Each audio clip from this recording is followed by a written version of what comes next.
What's going on today, everybody? Phillip Batchelder, Sell With Me, Phillip B, back with you today for another video. And this video, I believe, is truly relevant to listings, as I've been doing a lot of listings and doing a lot of open houses. I've been getting a lot of feedback from buyers, and let me tell you what the top 4 complaints of buyers are in this market and how you and I can work together to beat that and stay ahead of the curve and make sure you get the most money in this market and sell your house as quickly as possible in this market. Because I've been selling real estate here for the last decade in Middle Tennessee, and I hope that you'll join me. If these videos help you, like, subscribe, mash the noti bell, but let's get into it. All right, guys, so the number 1 complaint of buyers in our market right now is, Phillip, hey, it's not turnkey for me. The property is not turnkey. It requires some work. It's too much work. Let me go ahead and say this while I'm drifting through here. If I call you in advance and tell you the things that we know about the property and you go ahead and put that on feedback that you give me anyway, that's really irrelevant. I called you so you could overcome the objections and let you know that my client is negotiable, right? That is what a good agent would do and what I was asked to do by my client. And so that is what a good agent would do. But that is what I'm hearing from buyers right now is it's just too much work.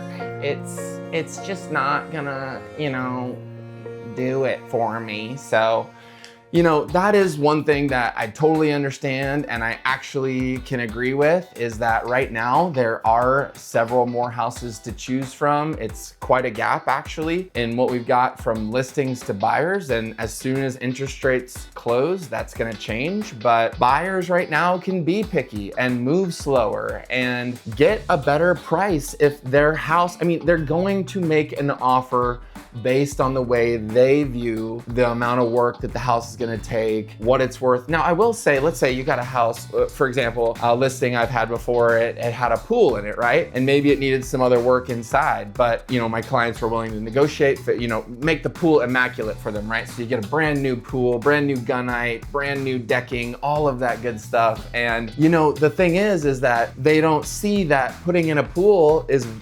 that pool in particularly it's like a $400,000 or $500,000 job, because digging pools in Tennessee is not the easiest thing. It could be pretty expensive, but that is number 1, is buyers are wanting turnkey. Now, next point, number 2. The point number 2, guys, is one that I've heard on numerous occasions, and I will just say this, right? It's location. Number 2 is location.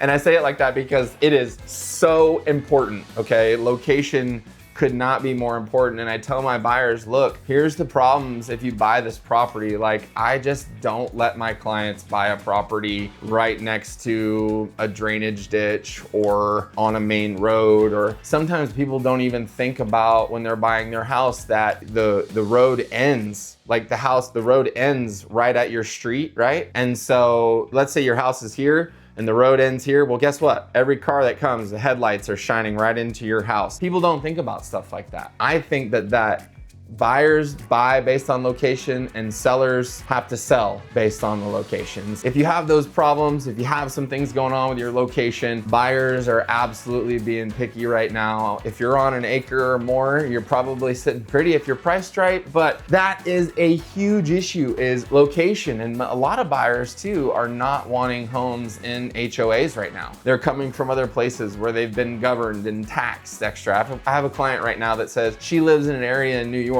that literally, if they didn't have lawyers fighting for them, that it would be $38,000 a year that they would pay in property tax, but they only pay $28,000 a year right now so that they can pay the lawyers. That's crazy to me, y'all. Again, location is key, and that client can't wait to get to Tennessee, just like you. This brings us to point number 3. Here it comes. Let me tell you, this one is one I hear all the time, and it ties in a little bit with the property being turnkey, but it is is, you know, the inconsistencies of the decor, inconsistencies of the themes of the house. Let me give you an example. Let's say you're getting ready to list your house. I come over and I see that you have 12 different types of flooring, right? So 12 different types of flooring, guys, is really going to be something that boggles the eye to a buyer. If you have that going on mixed with some other things, you know, maybe you're an antique collector and you like to collect antique shrunken heads or something weird, I don't know, but that's what you're into and you want to leave it, and it's like, no, we cannot leave that up, right? So I mean, it's just one of those things where it does absolutely go hand in hand with point number one. I think that this is one that isn't talked about enough. So if you've got 12 paint colors, you've got 12 flooring colors, your decor is wild. You know, people are gonna walk into this house and they're gonna see what you have to offer. And if you're not putting your best foot forward in this market and decluttering and doing all the things, it's very hard for buyers to visualize even their stuff in a room. So something I'll do is, I don't care, is people are like, you know, because let's say the room is vacant and they're like, will my bed fit in here? I have a large queen size bed with 2 tables and this and that. And I'll just lay down on the floor being 6'6", you know, and I'll just say, hey, look, my feet hang off of the end of a California king bed. And I know your queen will fit in here. And that's a very easy way. But at the same time, guys, look, if we have those inconsistencies and we can invest some money into the property to eliminate some visual oddities to the buyers, I'm just hearing that a lot. And I understand not everybody can invest a ton of money into their house, you know, when it's time to list, but maybe it might not be time to list if you're wanting top dollar, but you're not willing to put the money into it. Which brings me to point number 4, and that, guys, is deferred maintenance, okay? Deferred maintenance is something that I have dealt with and seen a tremendous amount. And this is one reason why I recommend all of my sellers get a home inspection prior to listing their home. And the reason I do is that way you know everything about your home that their home inspector is already gonna say, and you can go ahead and just already be ready to either comp that to them, maybe in closing costs or something along those natures, so it doesn't have to be out of your pocket, or you could put the money in escrow and say, look, we already have the money in escrow for our guy to do repairs. You know, there's several ways to work through that. I've got a particular property I was dealing with not too long ago, and it was a rental property prior, and I have 13 rental properties, guys. This home inspection came back, and I mean, it had foggy windows, it had granular loss on the roof, granular loss on the roof, which means that the shingles have kind of deteriorated. I mean, the HVAC looked terrible,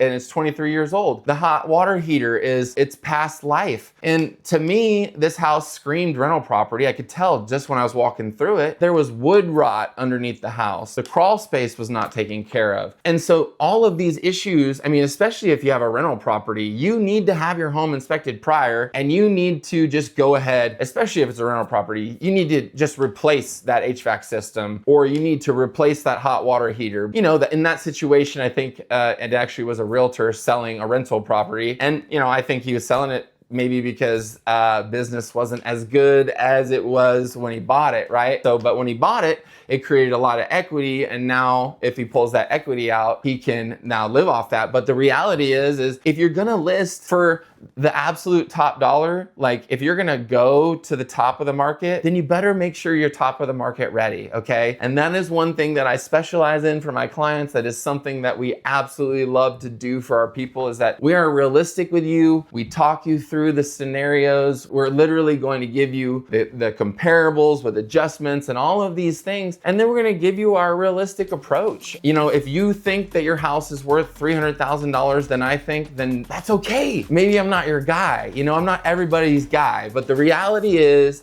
that in this market, we've got to make sure that we are avoiding these 4 things, especially on our listings. And as buyers, we have to understand that we can go ahead and ask for things, even if we think it's too much work, ask for the moon then. If you like it, you like the location, all the other things, ask.